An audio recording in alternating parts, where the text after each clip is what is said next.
आपको बता दें कि साई कैबिनेट की बैठक इस वक्त खत्म हो चुकी है। बैठक में कई अहम फैसले लिए गए हैं। विधायकों के वेतन पेंशन संशोधन विधेयक को मंजूरी आज कैबिनेट मीटिंग में दी गई है। वहीं राइस मिलर्स को लेकर भी एक बड़ा ऐलान किया गया है। राइस मिलर्स को 80 रुपए प्रोत्साहन राशि दी जानी है। राष्ट्रीय डेयरी बोर्ड विकास के लिए एमओयू भी अब किया जाएगा। तो कैबिनेट मीटिंग में कई अहम मुद्दों पर चर्चा की गई और कैबिनेट मीटिंग के अहम फैसले क्या रहे वो आप तक पहुंचा रहे हैं। छत्तीसगढ़ में दुग्ध उत्पादन को अब बढ़ावा दिया जाएगा, इस पर भी आज मोहर लगी है। वहीं पुलिस भर्ती परीक्षा में ऊंचाई और सीना माप में छूट दी जाएगी। तो ये एक अहम फैसला कैबिनेट मीटिंग का। वहीं एसटी अभ्यर्थियों को केवल एक बार के लिए छूट दी जानी है। पुलिस भर्ती में न्यूनतम ऊंचाई 163 सेंटीमीटर कर दी गई है। तो कई अहम बदलाव किए गए हैं। सीना बिना फुलाए 78 सेंटीमीटर और फुलाने पर 83 सेंटीमीटर कर दिया गया है। डिप्टी सीएम अरुण साव ने कैबिनेट मीटिंग में लिए गए तमाम फैसलों की जानकारी प्रेस रिलीज कर की। तो कैबिनेट के अहम फैसले आपकी टीवी स्क्रीन पर है। आपको बता दें कि आज इस कैबिनेट मीटिंग में कई अहम फैसले लिए गए हैं, जिनमें विधायकों के वेतन से जुड़े भी कुछ फैसला लिया गया है। इसके साथ ही एसटी अभ्यर्थियों के लिए कई अहम फैसले लिए गए हैं। कई छूट उन्हें दी गई है, जिसमें पुलिस भर्ती में न्यूनतम ऊंचाई अब 163 सेंटीमीटर कर दी गई है। तो ये एक अहम फैसला। इसके साथ ही विधायकों का वेतन भत्ता पेंशन संशोधन विधेयक इस कैबिनेट मीटिंग में मंजूर कर लिया गया है। राइस मिलर्स को अब 80 रुपए प्रोत्साहन राशि देने का ऐलान भी किया गया है।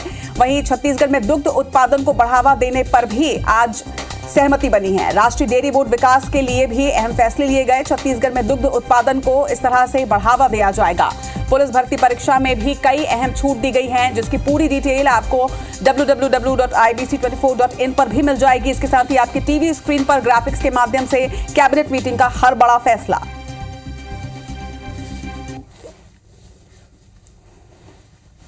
छत्तीसगढ़ पुलिस में भर्ती के लिए महत्वपूर्ण निर्णय लेते हुए उम्मीदवारों के लिए ऊंचाई और सीना के निर्धारित मापदंड में एक बार के लिए छूट प्रदान करने का निर्णय लिया गया। छत्तीसगढ़ राज्य में डेयरी उद्यमिता को प्रोत्साहन देने एवं दूध संकलन तथा प्रसंस्करण में वृद्धि हेतु राष्ट्रीय डेयरी विकास बोर्ड के साथ एमओयू करने का निर्णय लिया गया।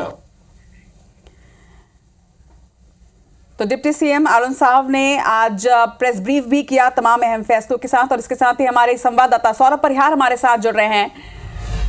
सौरभ, तमाम कैबिनेट मीटिंग में जो फैसले लिए गए हैं उनकी डिटेल भी हमने दी। इसके अलावा कोई और अहम जानकारी जो आपके पास है हमारे दर्शकों के लिए?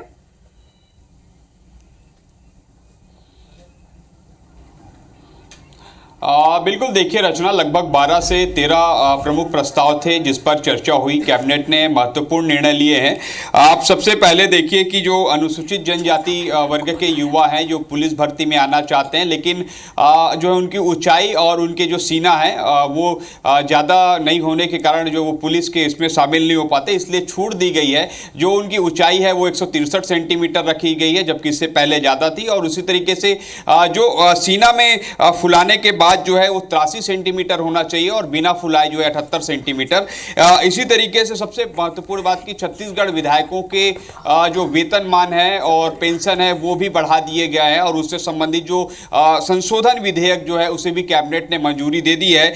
इसी तरीके से छत्तीसगढ़ में डेयरी को कैसे बढ़ावा दिया जाए उसके लिए एमओयू किया जाएगा, क्योंकि इससे पहले देखा जाता है कि छत्तीसगढ़ में दुग्ध उत्पादन काफी कम है और संभावनाएं ज्यादा है। तो इसी को देखते हुए राज्य सरकार ने यह निर्णय लिया है कि जो राष्ट्रीय डेयरी विकास बोर्ड है उसके साथ एमओयू किया जाएगा और तमाम सुविधाएं जो यहाँ के किसानों को दिया जाएगा। उसके बाद एक और निर्णय लिया गया कि 15 जनवरी से 15 फरवरी तक जो है ऑटो एक्सपो जो है लगाया जाएगा और उस दौरान एकमुश्त 50% की छूट जो है दी जाएगी और इसको जो है डीलरों को इस सुविधा का लाभ मिलेगा और वाहन क्रेताओं को भी दिलाने के लिए निर्देश दिए गए हैं। अर्थात जो है वाहन बेचने वाले को भी और वाहन लेने वालों को भी जो है इसका लाभ मिलेगा। इसी तरीके से एक सबसे प्रमुख बात कि छत्तीसगढ़ छत्तीसगढ़ क्रीड़ा प्रोत्साहन योजना, उसको भी जो है मंजूरी दे दी गई है। ये मोदी की गारंटी में शामिल किया गया था और इसमें जिस तरीके से पिछले समय हमने देखा कि कांग्रेस सरकार के समय तमाम छत्तीसगढ़ी खेलकूद और जो उसमें शामिल किए गए थे, वही इसी तरीके के इस पर भी शामिल किए गए छत्तीसगढ़ी खेलकूद। और राष्ट्रीय अगर कोई प्रशिक्षण होता है किसी खेल के लिए तो उस पर सरकार जो है विशेष सहायता करेगी खिलाड़ियों की। इसी तरीके से हमने देखा कि अभी वर्तमान में 165 लाख मीट्रिक टन धान का लक्ष्य रखा गया है, खरीदी भी लगभग होनी है। तो ऐसे में अतिशेष धान के उठाव के लिए और सेंट्रल पूल में उसकी वृद्धि की जाए, उसके लिए भी निर्णय लिया गया कि केंद्र को जो है आने वाले दिनों में भेजा जाएगा, उससे सहमति मांगी जाए कि सेंट्रल पूल में जो है और चावल की खरीदी की जाए ताकि यहाँ और जो व्यवस्था ना हो। इसी तरीके से जो छत्तीसगढ़ी पंचायती राज, छत्तीसगढ़ नगर पालिका, तो ऐसे 3-4 और संशोधन विधेयक लाए गए हैं। जी, तमाम जानकारी के लिए आपका बहुत बहुत शुक्रिया सौरभ।